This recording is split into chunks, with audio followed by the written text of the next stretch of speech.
Alhamdulillahi rabbil alamin wassalatu wassalamu ala khairi khalqillah sayyidil awwalina wal akhirin habibina Muhammadinil amin wa ala alihi wa sahbihi ajma'in. Amma ba'du, faqra'atul fatihati li sayyidina Muhammadin sallallahu alaihi wasallam wa li ikhwanihil anbiya'i wal mursalin wa li alihim wa ashabihim wat tabi'in wa tabi'ihim walil muslimina ajma'in. Al-Fatihah. Bismillahirrahmanirrahim. Ar-Rahmanir-Rahim. Maliki yaumiddin. Iyyaka na'budu wa iyyaka nasta'in.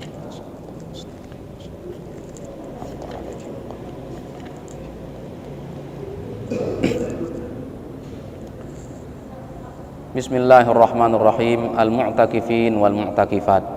Jamaah i'tikaf Masjid Al-Mahabbah rahimakumullah.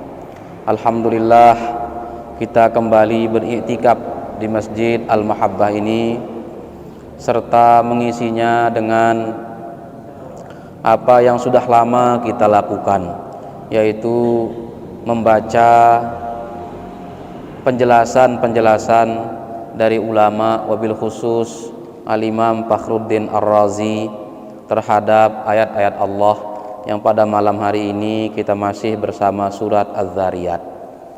Pada ayat-ayat sebelumnya, ya, sebelum ayat ke-46, ya, sebelum ayat ke-46, Allah Subhanahu wa taala mengingatkan Nabi dengan 6 cerita, mengingatkan Nabi dengan 6 kisah yang Allah sebut secara singkat-singkat, di mana detail-detail secara terperinci dari kisah itu Allah sebutkan di ayat-ayat atau surat yang lain. Allah mengingatkan Nabi tentang bisyarah, kabar gembira yang Nabi Ibrahim alaihi salam terima. Betapa malaikat berwujud manusia datang kepada Nabi Ibrahim dan memberitahu Nabi Ibrahim, dan istrinya begitu terkejut sampai-sampai memukul wajahnya serasa tidak percaya. Allah juga mengingatkan Nabi kita dengan kisah bagaimana Allah mengazab kaumnya Nabi Lut dengan dilemparkan kepada mereka batu yang musawwamah, yang tertulis di batu itu nama mereka masing-masing. Allah juga mengingatkan kepada Nabi tentang cerita keselamatan Nabi Musa alaihissalam dari kejaran Fir'aun, dan pada akhirnya Nabi Musa berhasil menyeberangi laut itu dan Fir'aun gagal. Lalu ada pula Allah Subhanahu wa taala ingatkan Nabi tentang kisah kaum Ad, kemudian kaum Tsamud, kaumnya Nabi Soleh, dan kemudian tentang kaumnya Nabi Nuh. 6 cerita ini merupakan cerita sendiri-sendiri yang panjang dan dijelaskan oleh Allah pada surat atau ayat yang lain. Ini diringkas bahwa khulasohnya adalah cerita tentang kemenangan, an-najah, keberhasilan, kesuksesan, wa ihlakul adu, dan akan kalahnya musuh-musuh Allah, musuh-musuh daripada agama Allah. Coba ingat Nabi Ibrahim, ini juga untuk kita ingatan itu. Nabi Ibrahim sekian lama menunggu sampai mendekati usia 100 tahun bahkan lebih, dan tidak dikaruniai seorang anak, tetapi tetap dalam kebenaran dan kebaikan Allah berikan kabar gembira. Berat perjuangan Nabi Lut alaihissalam untuk mengubah manusia, membangun manusia, membina kaumnya, pada akhirnya juga akan mengalami keberhasilan. Dari sisi kaumnya akan diazab, sementara beliau serta orang-orang yang mengikuti beliau justru berhasil dan diselamatkan oleh Allah. Betapa lelah dan terjalnya jalan Nabi Musa alaihissalam untuk berdakwah kepada Fir'aun, dan betapa sabarnya Allah terhadap Fir'aun. Begitu Fir'aun takabur sampai mengaku diri Tuhan, fahasyara fanada, dia kumpulkan orang-orang dan dia memproklamasikan dirinya menjadi ana rabbukumul a'la. Tetapi pada akhirnya Fir'aun yang gagah, yang sombong diri itu juga kalah Nabi Musa yang berhasil. Begitu pula kaum Ad, kaum Tsamud, dan kaum Nabi Nuh. Allah menenggelamkan yang lain, dan sebagiannya yang mengikuti Nabi Nuh itu justru diselamatkan oleh Allah. Itu ikhtisar betapa kebaikan orang yang istiqomah bersama kebaikan, berjuang dan sabar dalam kebaikan, pada akhirnya kemenangan, kesuksesan serta keselamatanlah yang Allah akan berikan bima syaa wa kaifa syaa, dengan bentuk kesuksesan yang Allah kehendaki dan dengan cara yang Allah kehendaki. Belum tentu seperti yang kita inginkan, akan tetapi seperti yang Allah inginkan. Was-samaa'a banainaha bi'aidin wa inna lamusi'un wal arda farashnaha fa ni'mal mahidun wa min kulli syai'in khalaqna zawjaini la'allakum tadhakkarun. Ya, 3 ayat ini kemudian Allah langsung setelah selesai mengingatkan Nabi tentang 6 kisah tadi secara ringkas-ringkas, Allah menyampaikan, dan langit itu, wassama, dan langit itu kami yang membangunnya. Ya. Allah Subhanahu wa ta'ala seringkali dalam Al-Quran mengulang-ulang bahwa Allah yang membangun langit. Wassama'a wassama'i wa ma banaha amis sama banaha ja'ala lakumul arda qararan wassama bina'a. Dalam banyak tempat dalam Al-Quran Allah Subhanahu wa ta'ala menyampaikan bahwa Allah yang membangun langit. Mengapa pembangunan langit itu diulang-ulang untuk kita, disampaikan berulang-ulang kali? Annal bina'a baqin ila qiyamil qiyamah lam yaskut minhu syai' wa lam ya'dam minhu juz'un. Salah satu hikmahnya adalah langit ini yang Allah sering sebutkan bahwa Allah yang membangunnya, itu sering disebut menunjukkan kokohnya bangunan dan tak akan pernah runtuh sampai Allah yang meruntuhkannya mendekati hari kiamat, menjadi tanda kiamat. Yauma natwis samaa'a qatayyis sijil lil kutub, pada hari kami melipat langit ini seperti lipatan kertas. Tetapi sampai hari itu datang, langit ini kokoh, langit ini tak jatuh bagian-bagiannya sampai hari kiamat. Sedangkan bumi, Allah katakan wal arda farashnaha, tidak dibangun. Allah menyampaikan tidak menggunakan kata membangun, karena bumi ini akan bergerak terus, ya, akan ada perubahan, pergantian. Yang dulunya daratan sekarang menjadi lautan. Wallahu a'lam, yang sekarang daratan mungkin suatu saat berubah akan menjadi lautan. Bergerak dia, ada pergerakan, ada yang tertutupi oleh air, kemudian ada pulau yang muncul, begitu seterusnya. Sedangkan langit itu sampai berulang-ulang kali Allah sebutkan, dan hikmah dari berulang-ulang kali Allah membadaita bahwa Allah yang membangun langit itu menunjukkan apa yang disampaikan oleh Allah Subhanahu wa ta'ala dalam surat An-Naba, sab'an shidada. Shidada itu artinya kuwah, matinah, betul-betul kuat, betul-betul syadid. Langit itu kokoh, ya. Apalagi langit ini seperti kubah yang menutupi bumi, ya, seperti kubah yang menutupi bumi, ya. Kemudian bahkan orang-orang tasawuf seringkali ketika mendengar langit sama, itu kan sama itu artinya tinggi, ketinggian. Ulama-ulama tasawuf menafsirkannya, memberikan isyarat, menangkap isyarat di situ bahwa sama ketinggian itu berkaitan dengan ketinggian ruh dibanding jasad, sehingga mungkin bagi seorang manusia untuk musafir dengan ruhnya mendekat kepada Allah Subhanahu wa taala kendati jasadnya masih di bumi. Seorang Sadah As-Sufiyah bahkan mengatakan, idfan jasadaka ardon ardon tasmu ruhuka samaan samaan. Kubur dirimu, kubur egomu, bawah di bumi, sehingga ruhmu bisa, spiritualmu bisa meningkat dan meninggi. Langit Allah sebutkan dulu. Allah tidak menyampaikan misalnya dan kami bangun langit. Kata sesuatu yang dibangun itu wassamaa, maf'ul atau objek itu didahulukan. Itu juga mengandung isyarat bahwa Allah ingin menunjukkan kepada kita langit itu bisa menjadi wasilah dan bukti wahdaniyah, keesaan Allah Subhanahu wa taala. Sehingga kalau Imam Ar-Razi mengatakan seolah-olah maknanya itu ta'rifuna biha in kuntum la ta'rifunana. Ketahuilah makhluk kami kalau engkau ingin mengetahui kami. Kenallah ciptaan-ciptaan Allah kalau engkau ingin mengenal Allah.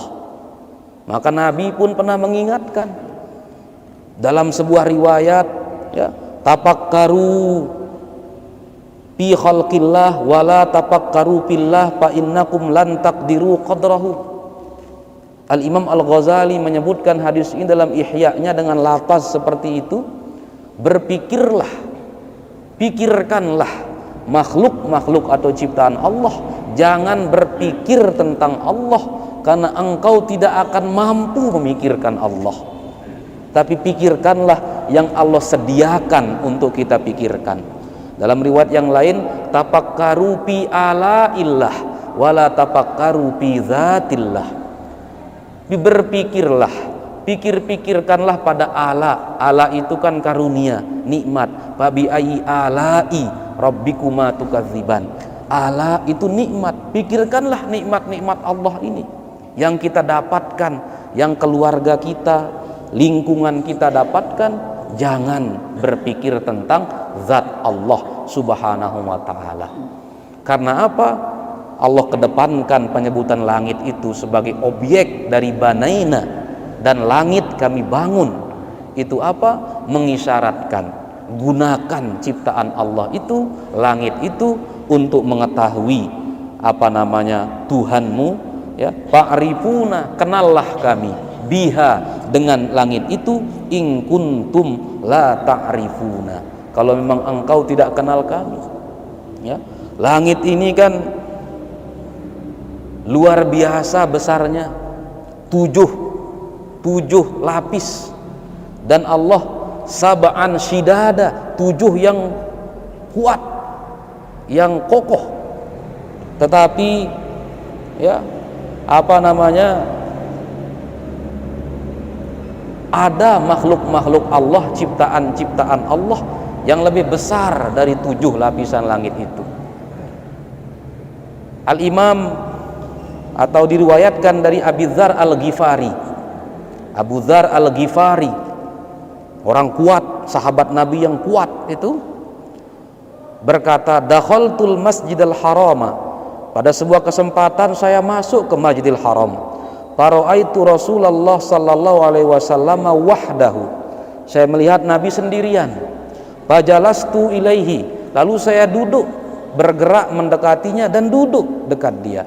Fakultu, saya berkata kepada Nabi, ini ucapan Abu Dzar Al-Ghifari, ya Rasulullah, wahai utusan Allah, ayyuma ayatin unzilat alaika afdal, ayat mana, ya, yang afdol dari sekian ayat yang Allah turunkan, yang diturunkan kepadamu, ayat mana yang afdol, ya. Nabi sebagai seorang nabi, walaupun tidak diberitahukan maksud dan latar belakang pertanyaan itu, Nabi menjawab kepada Abu Dzar Al-Ghifari, qala ayatul kursi, ayat yang afdol yang diturunkan kepadaku adalah ayatul kursi, ayat kursi. Pas samawatu sab'u fil kursi illa kahalqatin mulqatin bi ardi falatin. Kursinya Allah itu kalau dibandingkan dengan 7 langit ciptaan Allah itu, 7 langit itu seperti halqah min hadid, seperti cincin besi yang ada di padang pasir. Betapa kecil dan tidak nampaknya hamparan padang pasir, lalu di setengah-tengahnya ada cincin besi, gambaran tentang besarnya kursi Allah. Wasi'a kursiyyuhus samawati wal ard.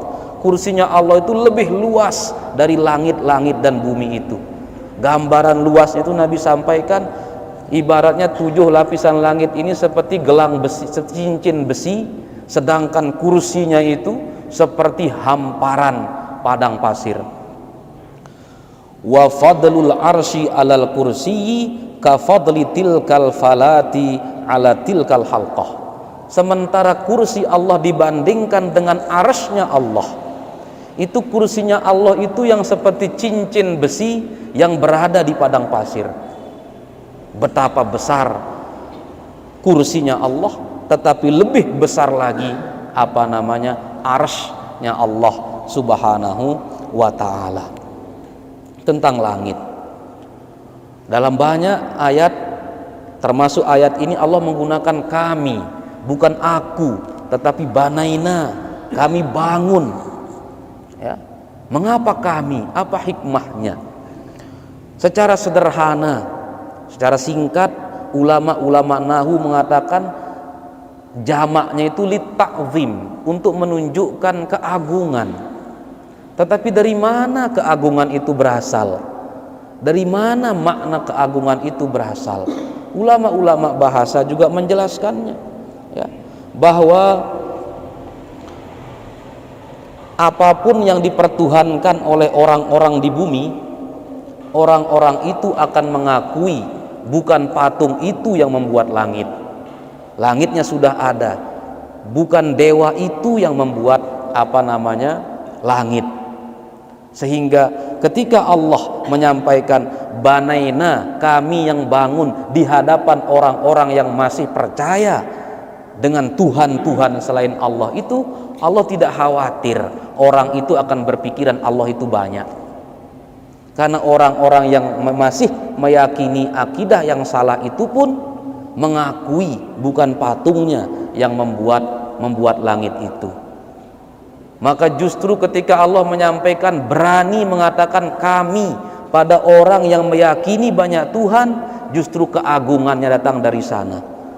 Allah berani menyampaikan kami yang menunjukkan banyak kepada orang-orang yang masih meyakini banyak Tuhan, karena Allah Maha tahu orang-orang yang meyakini banyak Tuhan itu juga tidak percaya patung mereka yang membuat langit itu. Dari situ takzimnya berasal, keberanian bagaimana Allah menyampaikan itu bukan kepada orang Islam saja, bahkan kepada orang yang tidak Muslim yang masih menyembah banyak dewa.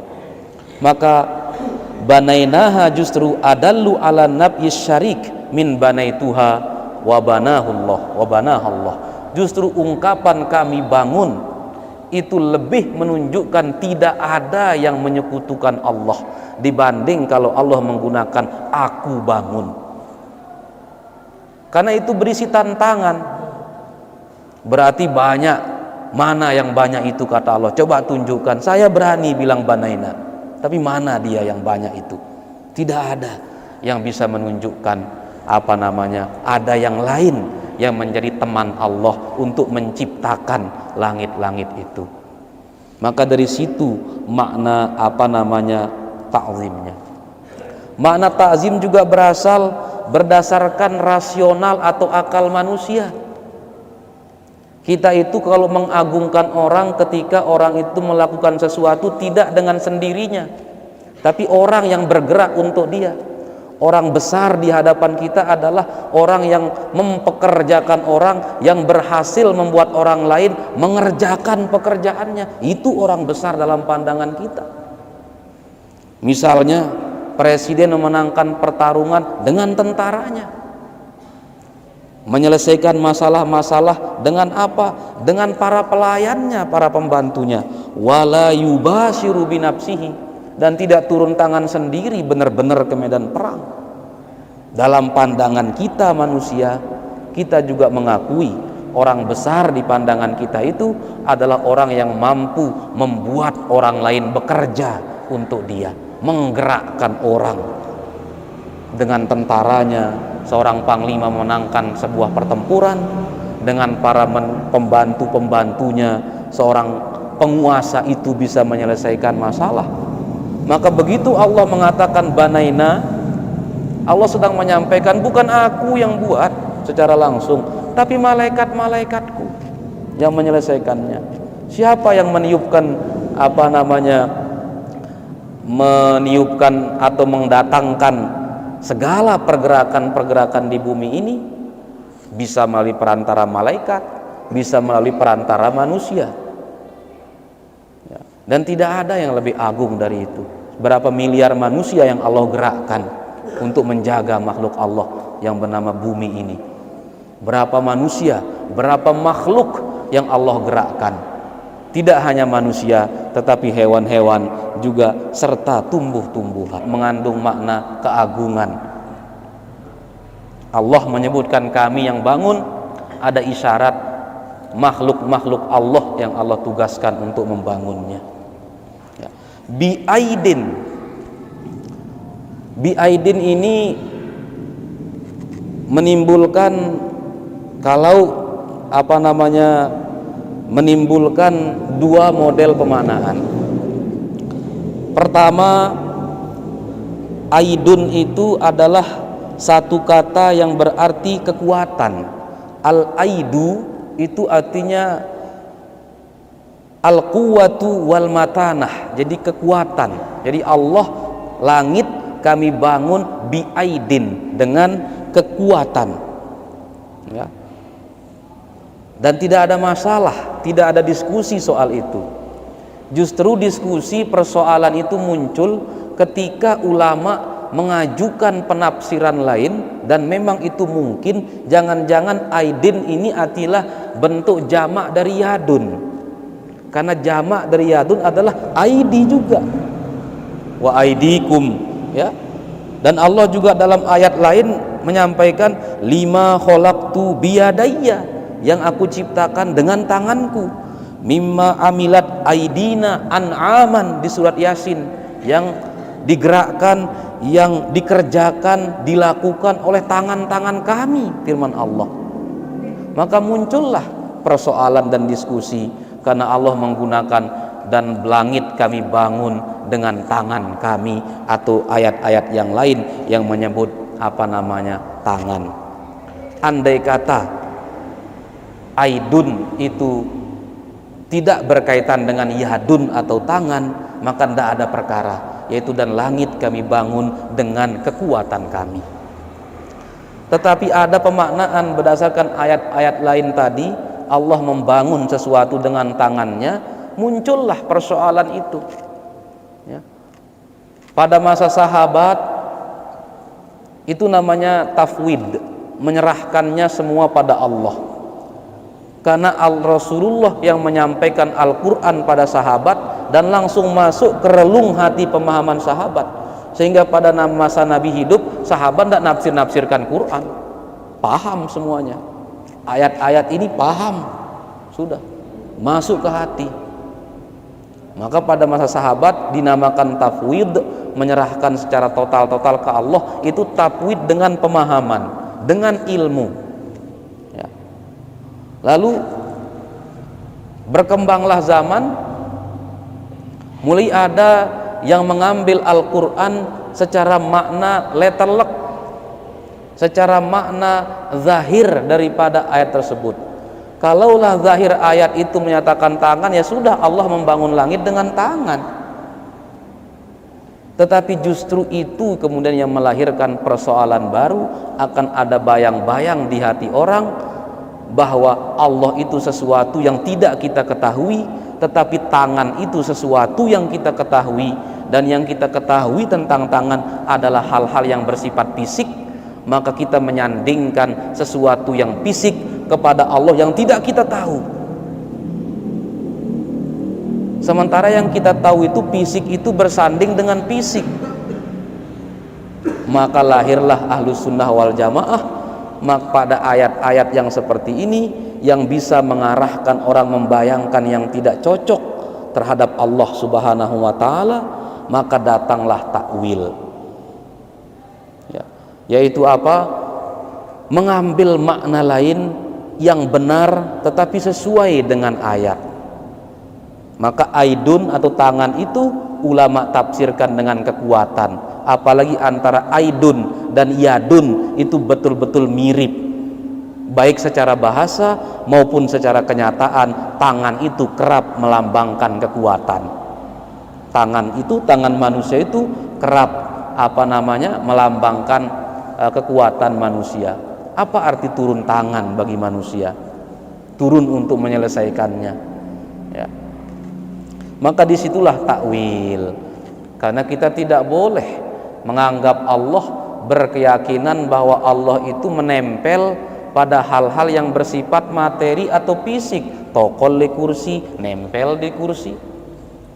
Memiliki tangan, berarti nempel tangan yang fisik kepada Allah yang wallahu a'lam, di luar fisik, di luar non fisik. Hanya Allah yang tahu zatnya, kita tidak tahu. Maka sebagai sebuah jur'ah, sebuah agak sikap njelegeh dan ceroboh, keberanian untuk menyandingkan hal yang fisik yang kita tahu dengan zat Allah yang tidak kita ketahui, padahal mungkin untuk memaknainya dengan maknanya yang lain. Aidun itu memang dalam bahasa Arab itu bukan bentuk jamak dari yadun yang berarti tangan, itu memang kata lain. Aidun itu artinya al-quwwah, yaitu kekuatan. Bi aidin ay quwwah. Allah Subhanahu wa Ta'ala membangun langit ini dengan kuat. Wa inna lamusi'un, dan kami itu meluaskan. Tidak disebutkan oleh Allah apa yang Allah luaskan. Dan sesungguhnya kami yang meluaskan, dan langit kami bangun dengan kekuatan, dan kami yang meluaskan. Tidak disebutkan apa yang dia luaskan. Maka makna musi' itu pertama bisa berarti luas, ay as-sa'ah awsa'naha bihaisu saratil ardu wa ma yuhitu bihi minal ma'i wal hawa binisbah ila sama wasi'atha kahalqatin fi falatin. Dan kami luaskan langit itu sehingga kalau dibandingkan lebar bumi, luas tanah dengan luasnya langit, tak berbatas langit ini, tembus ke antariksa, ke dunia galaksi-galaksi itu. Sehingga mana sebenarnya sama itu pun, ya, manusia atau kita hanya mendefinisikan langit sesuai dengan yang kita tahu, tetapi apa yang Allah maksudkan dengan 7 lapis itu wallahu a'lam.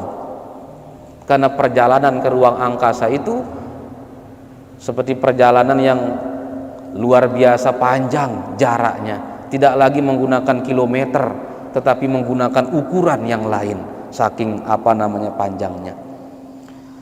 Tetapi inna lamusi'un juga berarti laqadirun, dan sungguhnya kami yang maha mampu untuk membuat langit itu. Karena wus'un selain berarti luas juga berarti mampu, dan Al-Quran yang mengatakan itu, la yukallifullahu nafsan illa wus'aha. Allah tidak memberikan beban kepada seorang jiwa, kepada seorang hamba, kecuali yang dimampukan oleh jiwa itu. Maka wasi'a juga berarti luas, wus'un juga berkaitan dengan sesuatu kemampuan. Maka beban-beban dalam syariat ini adalah sesuatu yang bisa dilakukan oleh manusia. Puasa Ramadan 30 hari, 10, 11 atau 12 jam menahan lapar, Allah syariatkan, karena itu bukan di luar batas kemampuan manusia. dengan meneliti semua syariat, semua taklif pembebanan yang ada di agama Islam ini, ulama membuat satu rumus untuk memahaminya dengan mengatakan taklifu ma la yutaku muhalun. Membebankan orang, membebankan manusia dengan sesuatu yang tidak dimampui oleh manusia itu mustahil bagi Allah Subhanahu wa taala. Oleh karenanya, apa yang Allah perintahkan kepada manusia itu adalah sesuatu yang mungkin manusia lakukan, sesuatu yang potensial untuk manusia lakukan. Allah tidak pernah memerintahkan manusia untuk melakukan sesuatu yang mustahil dilakukan oleh manusia. Begitu pula ketika Allah melarang sesuatu, larangan-larangan Allah itu adalah sesuatu yang mungkin dan bisa dilakukan oleh manusia. Dan Allah tidak melarang kita untuk melakukan sesuatu yang secara kemampuan memang mustahil kita lakukan. Karena apa artinya perintah terhadap sesuatu yang tidak mungkin dilakukan manusia? Apa artinya larangan terhadap sesuatu yang andai kata pun kita disuruh, kita tidak mampu melakukannya? Maka perintah dan larangan Allah itu sesuatu yang sama-sama bisa dan mungkin dilakukan oleh manusia. Larangan-larangan serta perintah-perintah dari Allah Subhanahu wa taala itu adalah masih berada pada batas wus'aha, batas kemampuan daripada manusia. Kemudian inna lamusi'un,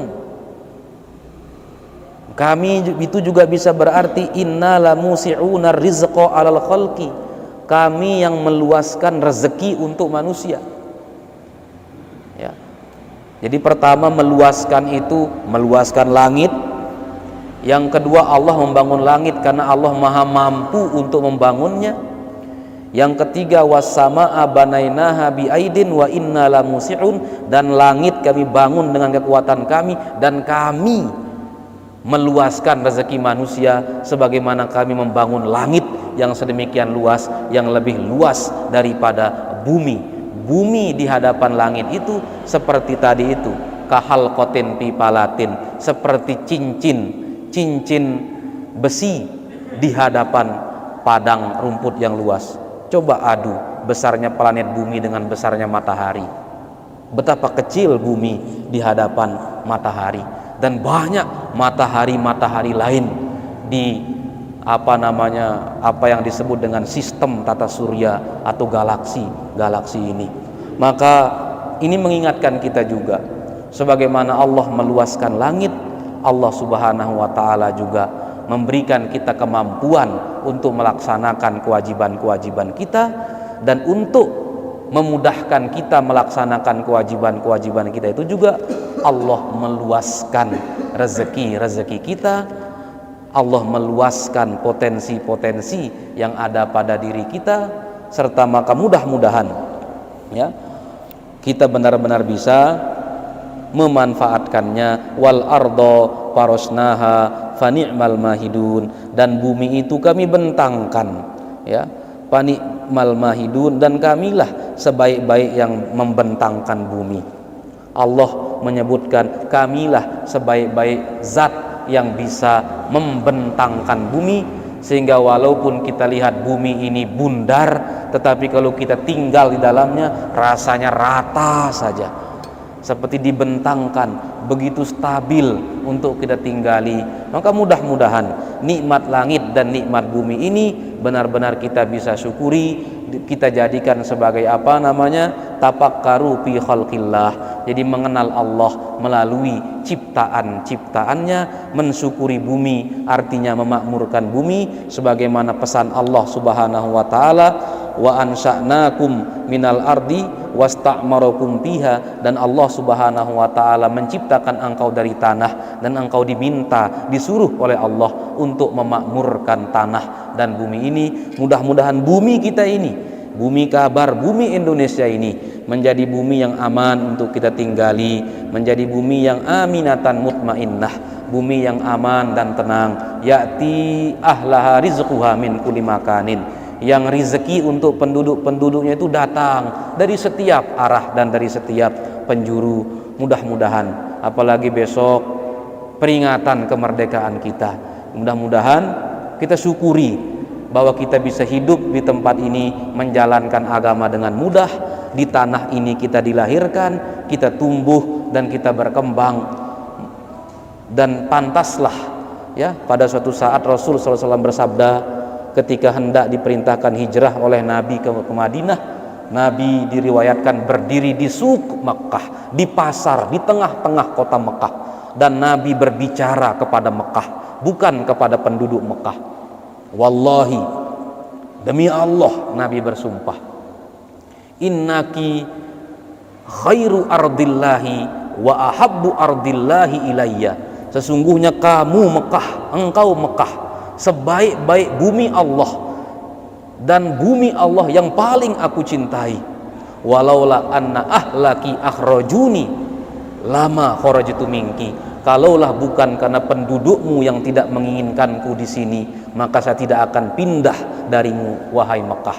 Walaula anna qaumaki akhrajuni minki lama wata'tu ardon ghairaki, kalaulah bukan pendudukmu yang mengeluarkan aku darimu, lama wata'tu ardon ghairaki, saya tidak akan menginjakkan kaki di bumi selain engkau. Inilah cinta Nabi, bagaimana kangennya Nabi kepada buminya, kepada desanya, kepada negaranya, di mana di situ Nabi lahir, besar, tumbuh dan menjadi Nabi, diutus menjadi Nabi. Maka sekali lagi kiranya ini yang bisa kita sampaikan, mudah-mudahan ada manfaatnya. Amin Allahumma amin. Barakallahu li wa lakum fil Qur'anil azim wa nafa'ani wa iyyakum bima fihi minal ayati wa dzikril hakim wa taqabbala minni wa minkum tilawatahu innahu huwas samiul alim. Wassalamu alaikum warahmatullahi wabarakatuh.